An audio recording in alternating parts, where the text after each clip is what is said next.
తీర్మార్ మల్లన్న మాట్లాడినటువంటి అంశంపై జాగృతి మహిళా విభాగంగా మేము తీవ్రంగా ఖండించడం జరుగుతుంది.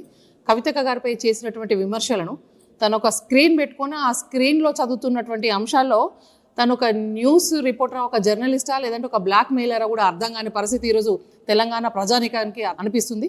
తను ఒక అంశాలపై విశ్లేషణ చేసి ప్రజలకు ఒక సందేశాన్ని ఇవ్వాల్సినటువంటి వ్యక్తి ఈరోజు ఒక విషపూరితమైనటువంటి రాజకీయ ఉద్దేశంతో ప్రజలకు విషయాన్ని చిమ్మడని మేము తీవ్రంగా ఖండిస్తున్నాం. అసలు తీర్మార్ మల్లన్న ఒక క్వశ్చన్ వేసాను, అసలు నీది నాలుకనా తాటి మట్టనా? అసలు నువ్వేం మాట్లాడుతున్నావు, నీకేమైనా అర్థం అవుతుందా? నీకు కనీస ఇంగిత జ్ఞానం ఏమైనా ఉన్నదా? నువ్వు తీసుకున్నటువంటి సబ్జెక్ట్ ఏంటిది, నీ చదువుకున్న జర్నలిజం ఏంటిది, అసలు నువ్వు చేస్తున్నటువంటి పని ఏంటిదో నీకు కొంచెమన్నా అర్థం అవుతుందో అర్థం కావట్లేదు. అసలు ఒక రాజకీయ నాయకుడివా, ఒక జర్నలిస్టువా, లేదంటే టీఆర్ఎస్ పార్టీకి సంబంధించి ఒక కోవట్టువా, లేదంటే హరీష్ రావు కోవట్టువా కూడా నువ్వు అర్థం కావట్లేదు. మరి హరీష్ రావు నీకు ఎన్ని కోట్ల జీతం ఇస్తున్నా అర్థం కావట్లేదు. నెలకు 5 కోట్లు ఇస్తున్నా, 6 కోట్లు ఇస్తున్నా అర్థం కావట్లేదు. కానీ నువ్వు తీసుకునేటువంటి 5-6 కోట్లు చాలకపోతే ఇంకో 1-2 కోట్ల పెంచి తీసుకో అక్కడి నుంచి, దానికి మీ మనం. కానీ కవితక్క గురించి మాట్లాడేటటువంటి స్థాయి, అర్హత నీకు ఏ కోశాన లేదు. నీతోటి మాట్లాడిపించేటువంటి వ్యక్తులకు నిజంగా వాళ్ళకు దమ్ముంటే వాళ్ళను ఒక ప్రెస్ మీట్ పెట్టి మాట్లాడమను, కవితక్క గురించి ఛాలెంజ్ చేసి మాట్లాడమను. అప్పుడు మాట్లాడితే సమానం చెప్తుంది. నువ్వెంత కవితక్క కాలి గోటికి పనికిరానటువంటి వ్యక్తివి.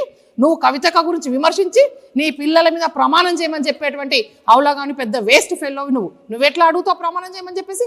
అసెంబ్లీలో మాట్లాడినటువంటి అంశం సందర్భంగా కవితక్క నేను ఎలాంటి ఆస్తుల పంచాదు కానీ నా ఆత్మగౌరవ పంచాదు అని చెప్పేసి ప్రమాణపూర్వకంగా తన ఇంటి కులదైవం మీద తన పిల్లల మీద ప్రమాణం చేసింది. తను స్వయంగా రావాలి, నువ్వు కూడా అసలు చెప్పడానికి.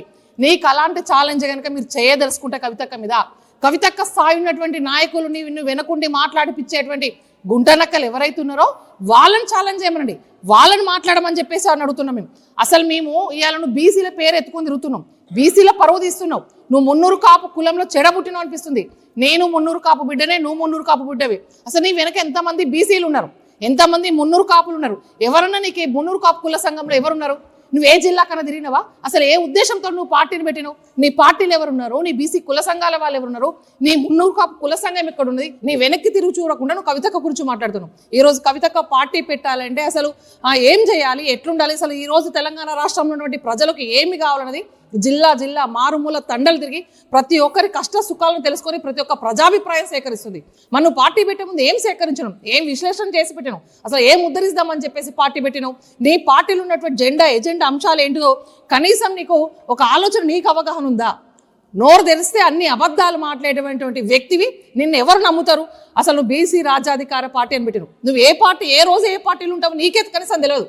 నిన్ను వెనుకున్నటువంటి 4 మనుషులకు నువ్వు ఏ పార్టీలో తెలియదు. నువ్వు మొన్నటిదాకా టీఆర్ఎస్ పార్టీని విమర్శించినావు, కేసీఆర్ గారి మీద అంత పెద్ద వ్యక్తిని అన్ని మాటలు దుమ్మెత్తిపోసినావు.